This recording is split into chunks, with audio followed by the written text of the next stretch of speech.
Okay, so just to remind you again, when we are talking about the difference quotient, we're basically talking about this little formula here, right? F of x plus h minus f of x, and then the whole thing divided by h. So in this case, we were asking you to use a difference quotient to simplify number 22. So the way this one is going to work, so the way we're going to simplify number 22.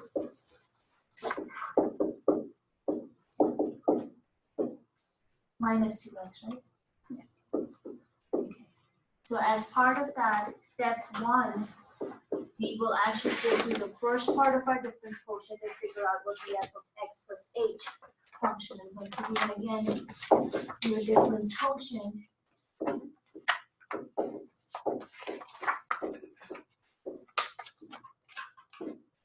we're just starting out with that first part, x plus h, which means wherever you see an x, remember we're going to replace it with the x plus h. So all of these guys here are going to be replaced with the x plus h.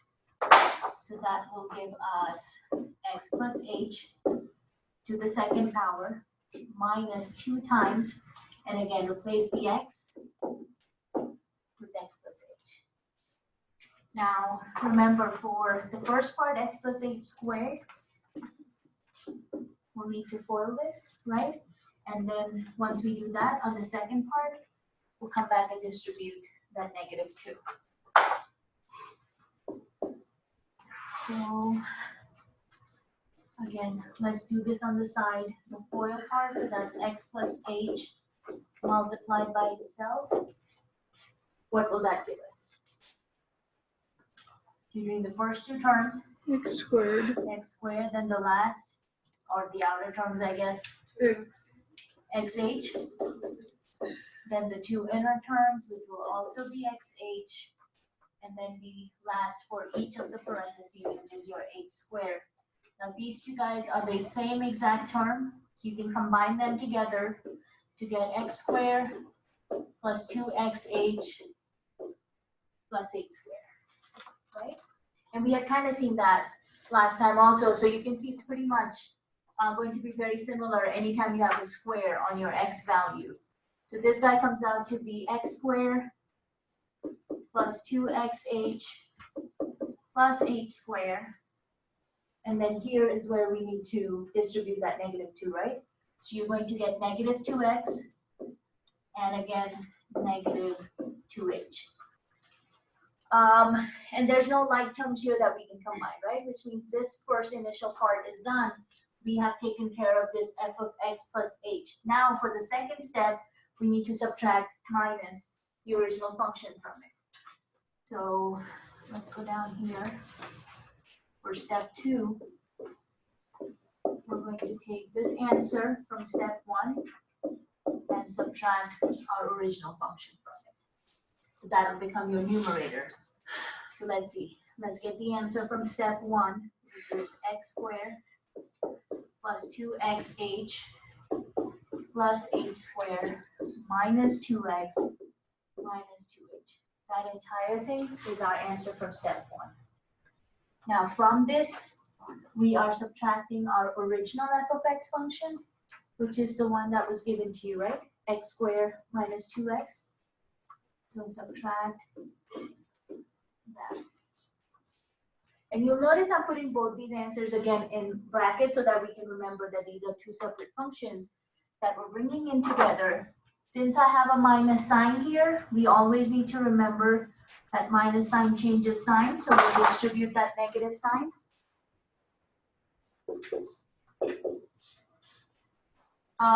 There's nothing in front of this bracket, so I can just get rid of this and have my x squared plus 2xh plus h squared minus 2x minus 2h. So just bring it out as it is. For the second part, remember to distribute this negative sign. So we end up getting negative x squared, and negative times negative will become positive 2x. So which terms can I cancel out here? x squared. So positive x squared, negative x squared, and what else? 2x.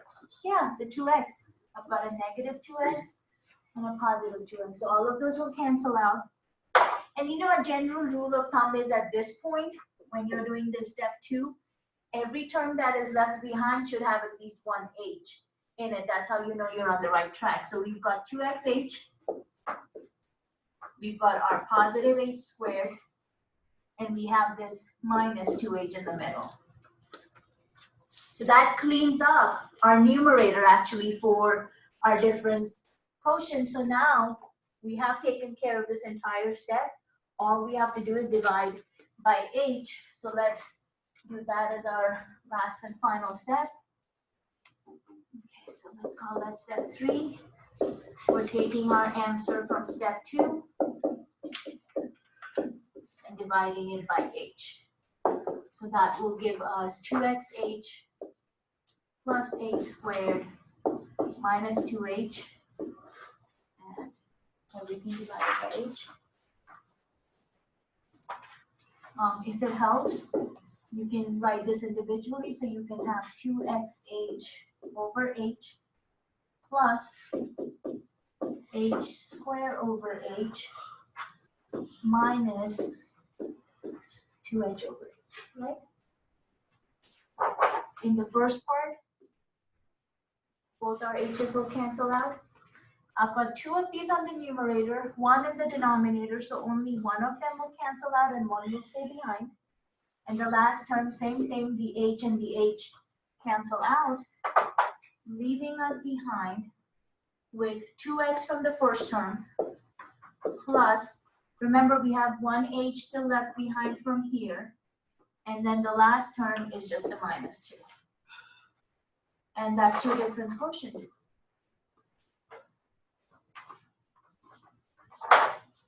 So the idea is, if we knew what the distance between our two x values was, that's the h, and if we're evaluating this function at x equals whatever number, you can actually figure out for that specific place what your slope is going to be. Remember, when we are talking about difference quotient,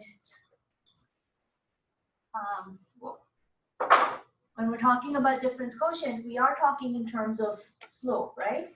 Just for lines that are curved instead of for lines that are straight. So the idea is your h is the distance between the two x values. And then, like I said, if we're trying to find our function at x equals 2, you can figure out what the slope of that line is going to be right at that given section of your curved line.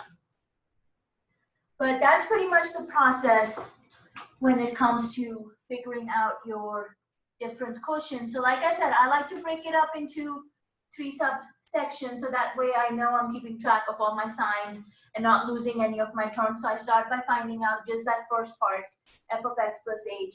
Then for the second part, we subtract the original function from this answer from step 1.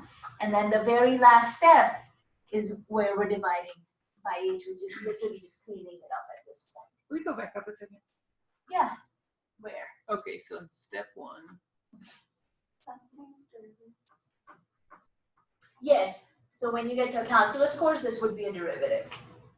Yeah, this is your, if not day 1, day 2 lecture in a calculus course. So even if you've done something like a business calc or something, you might have seen it. You'll always want it done that way. For the difference quotient, yeah, I mean, you can do it in one step if you want to. I think sometimes it just gets confusing, but it's up to you if you want to break it up into 3 steps or not. Yeah. So yes. You're putting x plus h in for x. Yes. On the problem that they gave us. Yes. I mean, I know you are, but. Yeah, so everywhere in the original function you have an x, it gets replaced with x plus h for this first step. Okay. Anybody else? Any other question on this one? Yeah, okay. How about, sure, number 23. Do you want to try that on your own? Yes, no, maybe? Yeah? All right, I'll give you a couple minutes. Let me see what you guys come up with. If not, we'll definitely work on it together. Okay, so let's look at 23 here. So our original function is f of x square root of x plus 2. So our first step in finding the difference quotient will be finding our f of x plus h. So remember, everywhere that you see an x, it gets replaced with x plus h. So that means in our radical, instead of x, we will now replace it with x plus h plus 2, and that's all you can do. You actually cannot simplify it any more than that.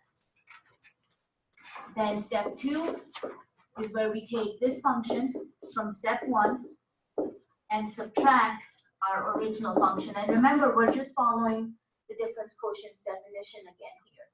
So I've got my answer here from step 1, square root of x plus h plus 2. Now subtract the original function, which was square root of x plus 2. And again, we can't really simplify it again at this stage because everything is encased in that radical sign. So we can't do anything at this point, which means we move on to step 3, which is actually the entire difference quotient here.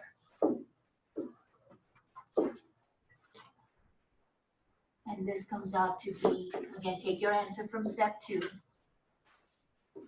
That's x plus h plus 2 minus square root of x plus 2.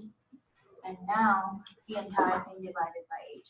So most of you made it to this point. But now the thing is, we actually do need to simplify this. We'll take it a step further. And what's going to happen, which is kind of interesting here, because normally we don't want to have radicals on our denominator. We usually try to keep our radicals on the numerator, but here we're actually going to bring the radical terms down to our denominator. So we will actually multiply by the conjugate of the term on the top. By conjugate, what I mean is my two terms will stay the same, but here where I have a minus sign, that will actually become a plus sign. So conjugates, and let me see if I can write these here.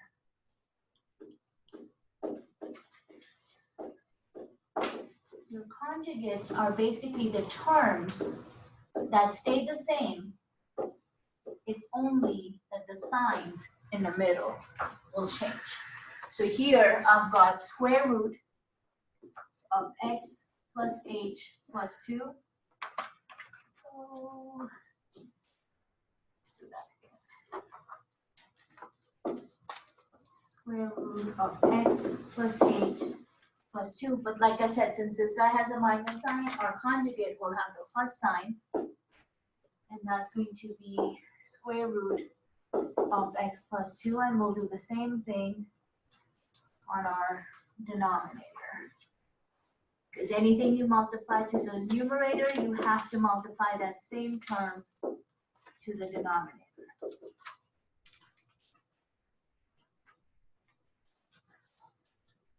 Do you know what happens when we multiply these conjugate terms, a plus b, a minus b? What happens if you FOIL those?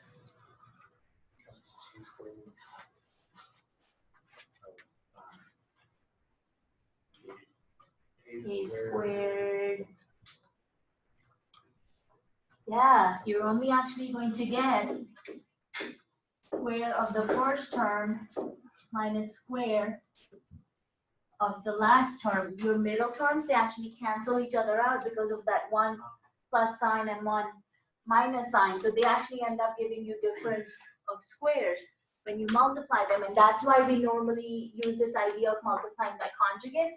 Because think about this. I am saying when I multiply these guys together, they're going to become, basically I'll get rid of my radicals. So I take my first term x plus h plus 2 inside the square root, and I'm going to take a square of it using that rule for multiplying the conjugates, minus, because positive times negative will always end up giving us negative, and then it will be the second term, which is x plus 2, again inside the square root, to the second power. And then on the denominator, I will have my h from the first one, and then in parentheses, I'll put this other denominator. So that will be square root of x plus h plus 2 plus square root of x plus 2. And leave that in parentheses as is. So where you're showing us the multiplying on this side, so one step up there, like underneath your chunk conjugates, down. Oh, Yeah, that step there. Yeah. You're just showing us how to do that. Yeah, so this is just to show how we are going to get rid of our numerator, Okay. clean it up basically. Okay. But then this is actually the work below it. That's the work, yeah. Now here, of course, we know square and square roots cancel each other out, right? So these two will cancel each other out, giving us just what's inside the radicals, right? So you will just have x plus h plus 2 from my first term. Because this is a minus sign, I'm going to put my second part in parentheses so that I remember to distribute. And these guys will become obviously just x plus 2 from here. And the whole thing on your denominator will stay as it is. Just keep that h on the outside, and then inside the parentheses, square root of x plus h plus 2 plus the square root of x plus 2.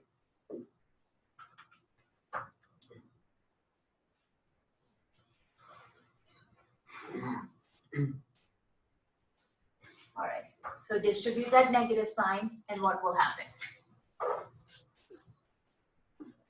H over your denominator. Yes, because a lot of those terms will cancel out. You end up with x plus h plus 2, just keeping that first part as it is, and now distribute that minus sign. So you'll get minus x minus 2. And again, denominator will stay as it is.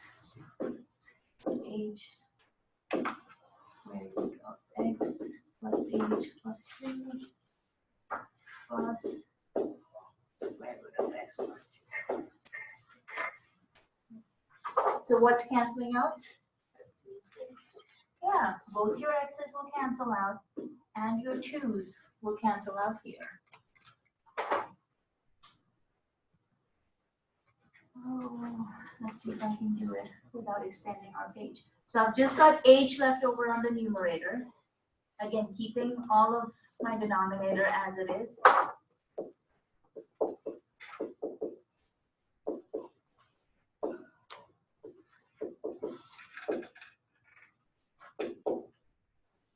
Now you can see how we're multiplying h times this whole big term on the bottom, right? So since it's multiplication on the denominator, I can actually cancel out this h on the top with this h on the bottom, and that's actually what we were trying to do when we tried cleaning this up from this step right here at the top.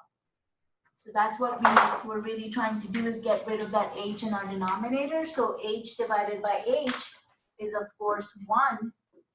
So your numerator will now become a 1. We got rid of this h on the denominator, which means only that parentheses part is what I'm left behind with.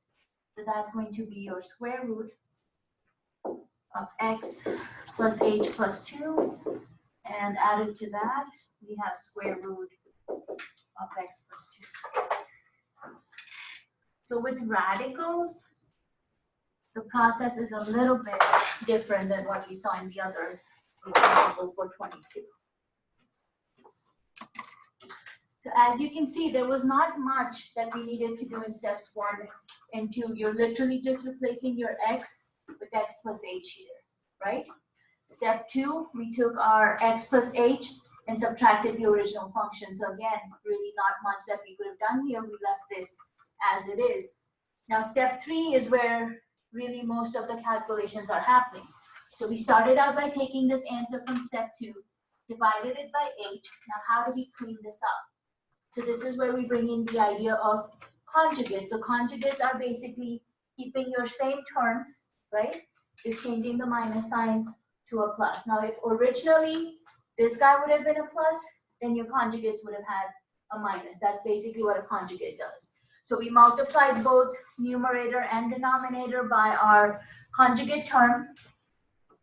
On the numerator, our squares canceled out our square roots, which was really good because then I was able to cancel out my x terms, my 2, and I just have that h left behind.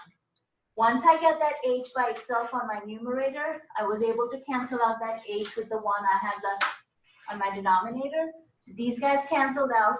H divided by h is 1. So that's where that 1 on the numerator is coming from. And then you just had the square root of x plus h plus 2 added with square root of x plus 2 left behind. So as I was telling you earlier, we normally don't leave radicals on the bottom, but for these difference quotients, that's the only way we can get rid of that h is by bringing our radical to the bottom of our fraction. Questions on this one? So this one you kind of have to really take it slowly, step by step, because of those radicals being in there. And then I think we've got one more example with these guys. So let's look at that, and we'll be done with different quotes. Any questions before we move on to 24?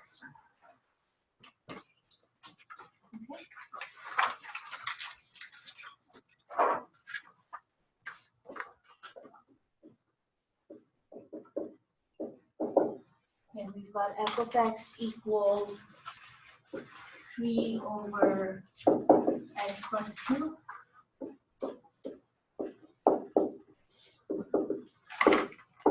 So again, we'll break it down into steps by finding f of x plus h.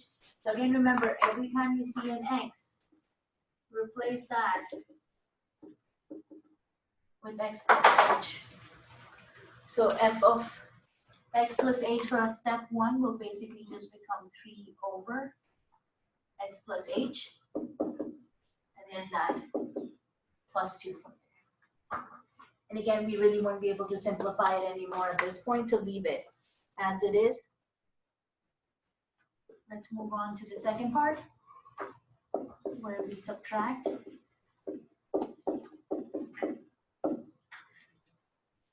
So taking our answer from step 1, 3 over x plus h plus 2. So that's this part here, minus the original function. So that's 3 over x plus 2.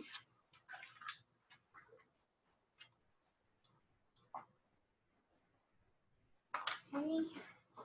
And let me see, do we want to clean this up at this point or at the last page? We can simplify it from here before we move on to step 3.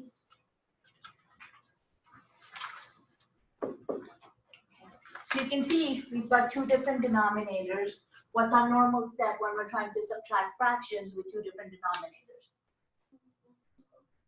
Find a common denominator, right? Which will actually be a product of both of these denominators. So what we're actually going to do is multiply this fraction by the x plus 2. So same thing on the denominator, multiplied by x plus 2. And then this guy here will multiply by the x plus h plus 2. And same thing with the denominator here. So that means I'm multiplying 3 times x plus 2 here, and I am multiplying minus 3 times x plus h plus 2 here. And now I have the entire thing over my common denominator.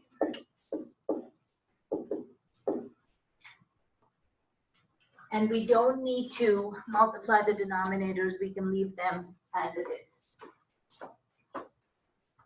Okay.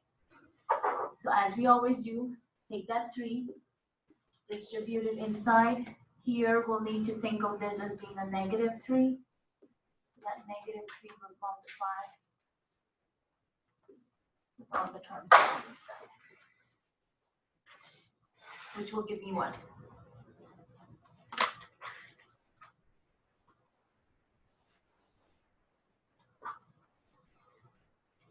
When we distribute the first 3, what do we get? 3x plus 6. 3x plus 6, very good. And then with the second one?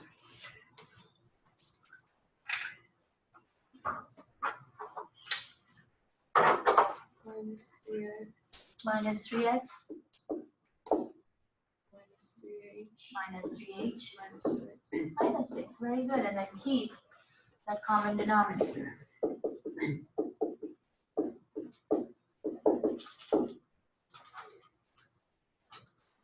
Clean up what you can. What cancels out? 3x. Well,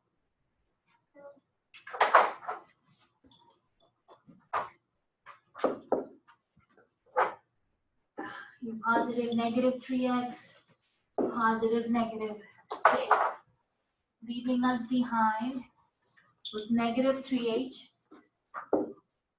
and of course our common denominator.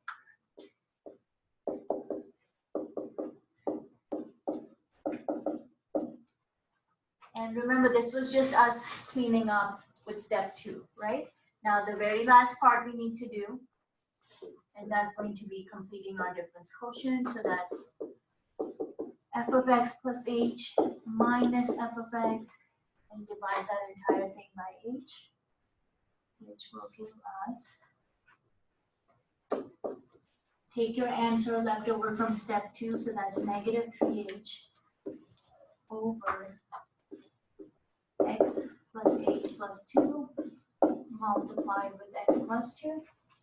Now remember, we have to divide by h because the answer that I have right now up here is the answer I got from step 2. So since I have to divide that by h, it's the same thing as going ahead and multiplying my fraction by 1 over h. So that way you're not kind of creating a jumble in there. Instead of dividing by h, you can think of multiplying by 1 over h. It's the same concept that we had seen, I think it was chapter 1 that we had talked about. If you're dividing by 2, you can multiply by 1/2. So obviously just using that with our h, which again, like our previous example, this h on the bottom will cancel out this h on the top, and leaving us behind with -3 over the quantity x plus h plus 2 multiplied with the quantity x plus 2. So that's going to be your difference quotient.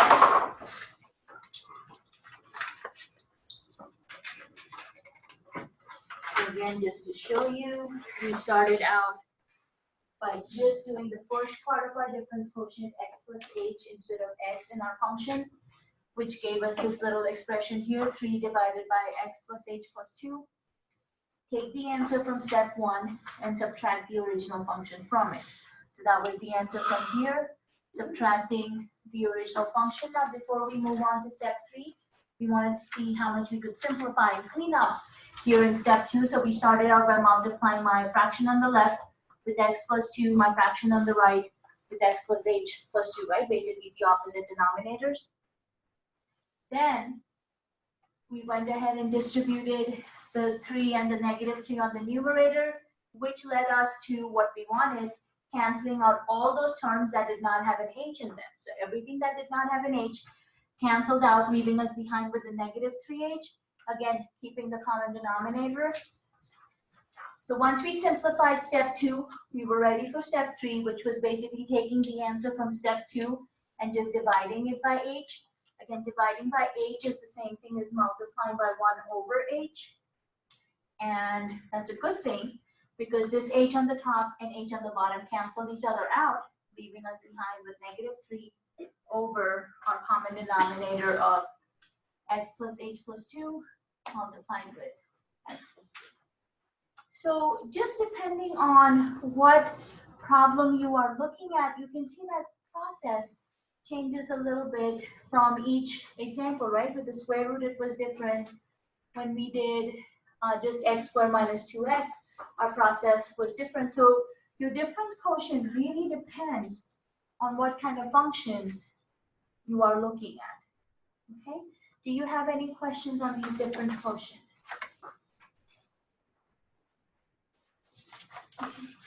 So that actually brings us to the last part of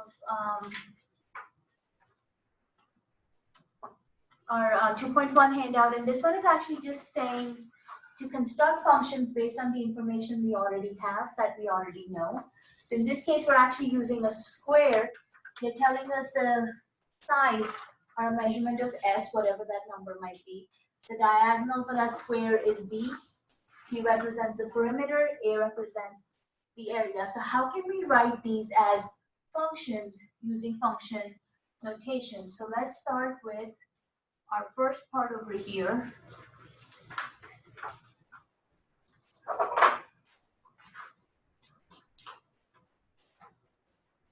Okay, there we go. So we have a square has a diagonal D side S. P is the perimeter. A is the area. Okay, so for part A, they want us to write A as a function of S. So basically they're saying A should depend, or the area should depend on the side. So what do we know about the area formula for a square?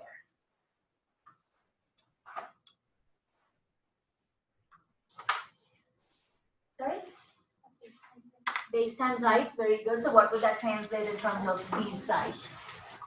Yeah, so your area would be side times side, or basically side squared, right? A equals S squared. So we're actually going to use that information to help us out. So when we're saying A equals S squared in terms of function notation, we can say f of S. Sorry, it should be f of S. Man.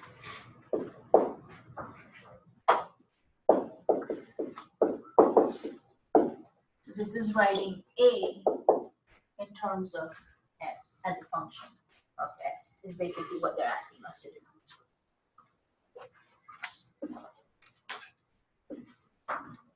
Okay.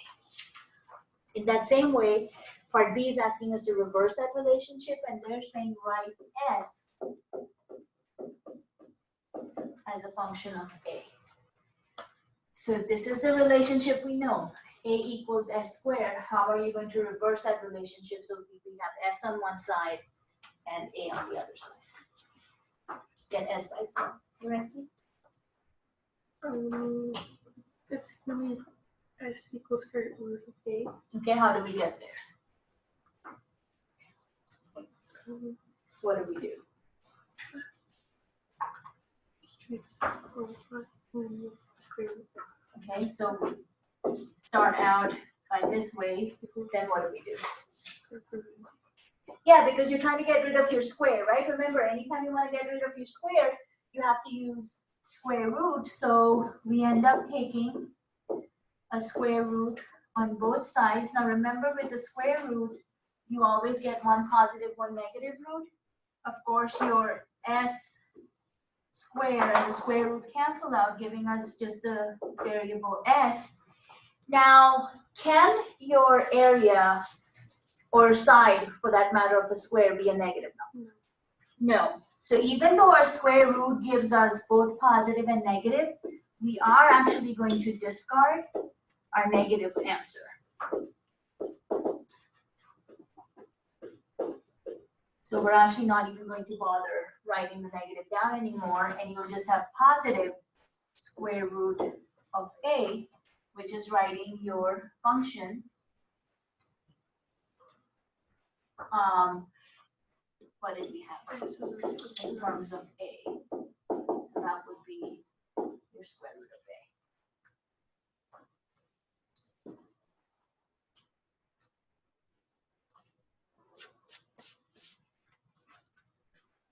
So that was basically literally just reversing that relationship from A into part B. Now let's see what C is talking about. Writing the sign as a function of the diagonal.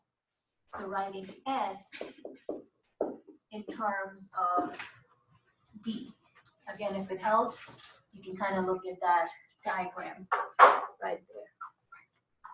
How can we write the sign in terms of the diagonal of a square?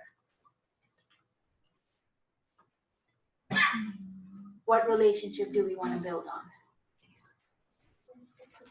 Yeah, you have to actually use the idea of the Pythagorean theorem, because we know all angles of a square meet at 90 degrees. So you can think of just this portion here as being our right angle triangle, right? These guys being the legs, and the side D being the hypotenuse. So you can use the Pythagorean theorem to actually help you out here.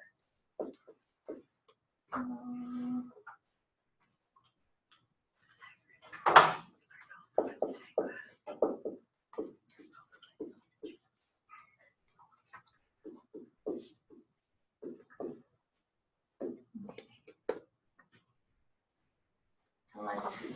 That's going to be in terms of r squared. Going to be s squared plus s squared equals d squared, because the s are the legs, the d is the hypotenuse. Okay, so since we have both same terms, s squared and s squared, you can add those together. Now we're still trying to get s as a function of d, which means you're trying to get the s by itself. We don't want to keep the s squared. We need to divide by 2. Yeah, very good. Start by dividing by 2. These guys will cancel out. Then you end up getting s squared equals d squared over 2. Square root. Now what do we do? Square root. Yeah, same thing actually you did with the area. So to get the s by itself, take square roots on both sides.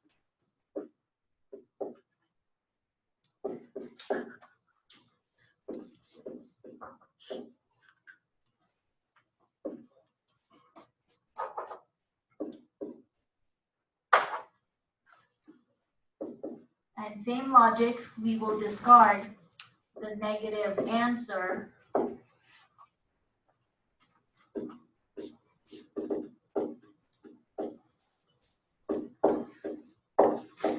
you discard the negative.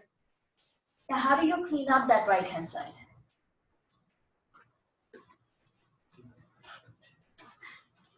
Because we cannot leave it the way it is right now. I have a square root on that entire fraction, so you can start by separating it. Square root of d squared over square root of 2.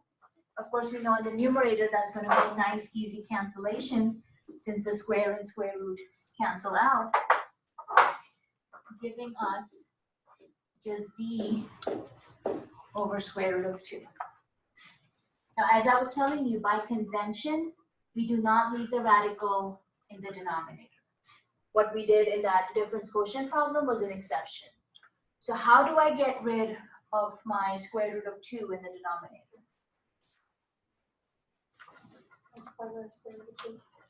Multiply by square root of 2, top and bottom. So we don't have to do conjugates this time, because this is just one single term. It's just square root of 2. So multiply by itself on the numerator and the denominator. So you will actually end up with d times square root of 2 on the top. And what happens when you multiply a square root of 2 with itself? Yeah, on the denominator here, when I multiply these guys, You're basically taking the same number, multiplying by itself, right? So that's why we do this, so that your square and square root can cancel out, leaving you just with number 2 on the bottom. Do you know what this is called when we do this? Okay, so the process is actually called rationalizing the denominator, which means you're getting rid of the radical and making it a rational number. You're just getting it to be an integer, whole number, whatever I guess it comes out to be. Normally we want it to be a whole number. So again, anytime you see a radical on the bottom and it's just a single radical like the square root of 2, multiply by itself. The denominator number, basically what happens is the radical disappears and you just get the number by itself and your radical will move to the numerator, which is okay. And this is what we were looking at. So this is your s as a function of d, what we wanted. I think that b is reversing that relationship. So any ideas on what you can do?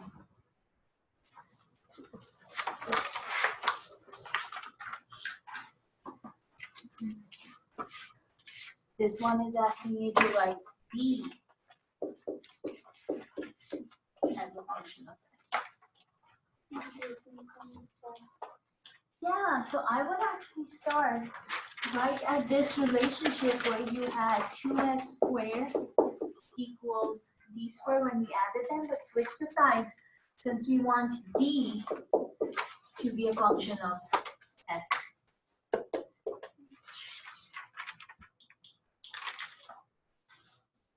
This should really be a repetition of pretty much the 2 other examples we've done so far. So what do we do here? We just square root sides. Yeah, you're still taking a square root on both sides. Okay, let's do this here. So square root of d squared. Again, since I'm taking a square root, I get 1 positive, 1 negative. For 2s squared. But again, we're going to ignore or discard the negative answer. So clean up the right-hand side and tell me what you get.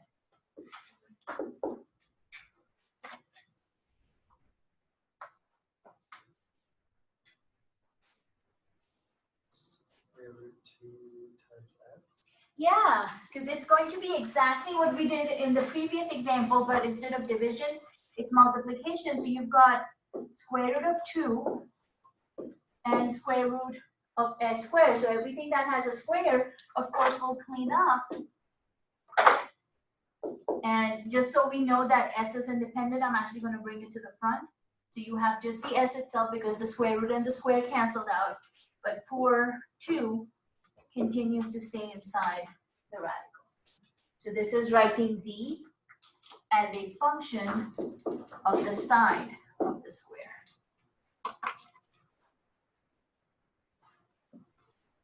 So the idea here is basically you are using the information you have on hand, which in this case was the area of the square, and using the Pythagorean to come up with a relationship between the side of the square and its diagonal. And literally you can see in the 4 examples we've done, we went in one direction the first time and then reversed that relationship the second time. So you were just trying to switch those around. It is similar to what we had done in chapter 1 when I asked you to get a variable by itself by rearranging your formula. And you guys had one question like that on your exam as well. So you had, I think, d equals rs, and we had asked you to get r by itself. So what did we do? We moved the s to the other side, and that's pretty much what we're doing in these 4 examples, is trying to get a by itself on one part, getting s by itself on the other one. Here, we were trying to get s by itself, d on the other side, and now d by itself, s on the other side. You're literally just rearranging your formula in a way. So can you tell me what you will do for part E?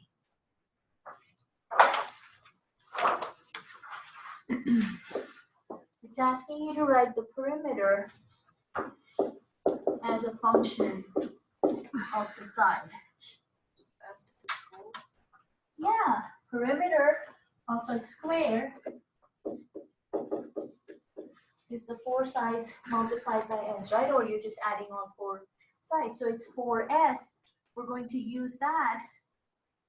I believe it's parts E and F, yeah.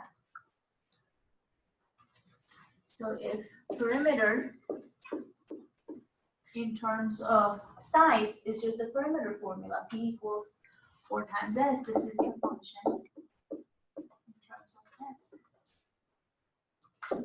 So reverse that relationship, and what do you get for part F?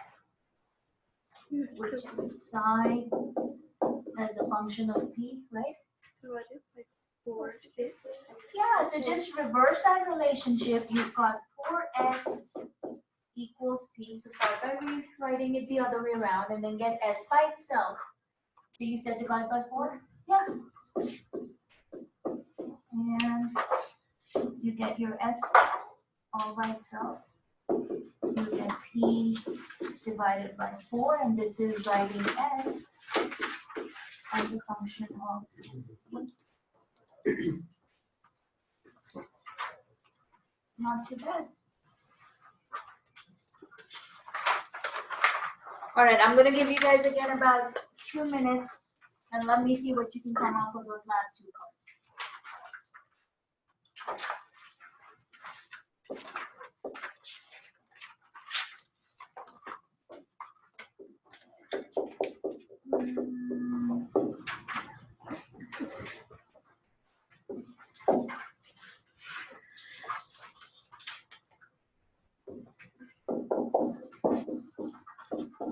All the information you need is right there on those pages that you have. So take a couple minutes, think about it, and then let's see what you guys came up with.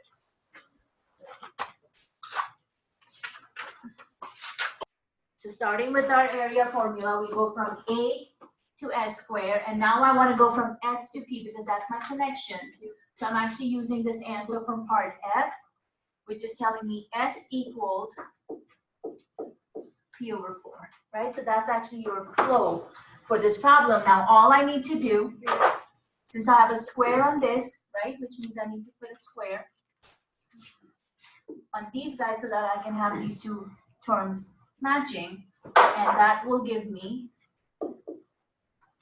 P squared, right, on the top, and then 4 squared, 16. Yeah, so that's actually the transition that we are looking for in this case. So that gives us A going from S squared to P squared over 16, where A is a function of P. So what happens in this case is then, and every now and then you can get these, especially in real world problems. You don't need to find out what the side is. If you know what your perimeter is, let's say for a farming lot or a garden or something, you know what your perimeter is. If you want to calculate the area, you just go from here instead of breaking it down into your side and then trying to calculate what that comes out to be. So this is a relationship going directly from area into the perimeter, or perimeter into the area, depending on what direction you're looking at. Now for part H, D as a function of A, what are we going to do? So let's see. You can use, I guess, any of these 2 relationships here between C and D. I use the B squared equals 2. So you use the D squared equals 2S squared. Okay. Are we seeing how that transition will work, or we need a couple, well, maybe a minute to think about it? So if you're using the relationship D squared equals 2S squared, how can I go from D to A?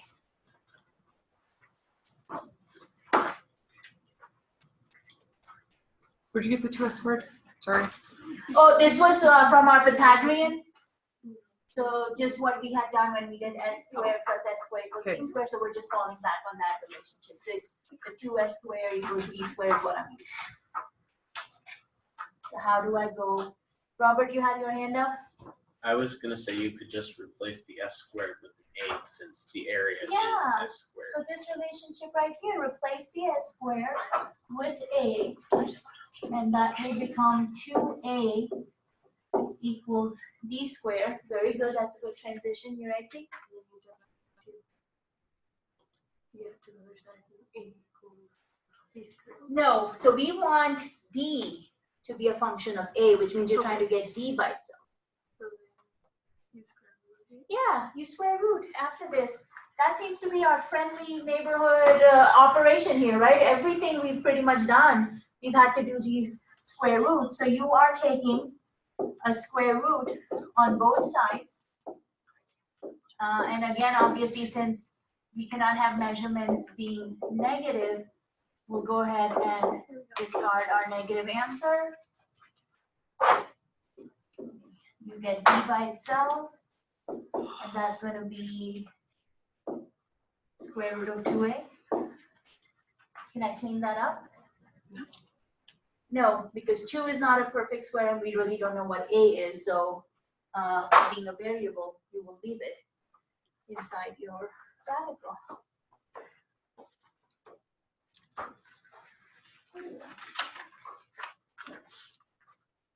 Questions on trying to construct our own functions based on the information that we know? Everybody's okay? If you have any questions, let me know and we can definitely revisit this topic.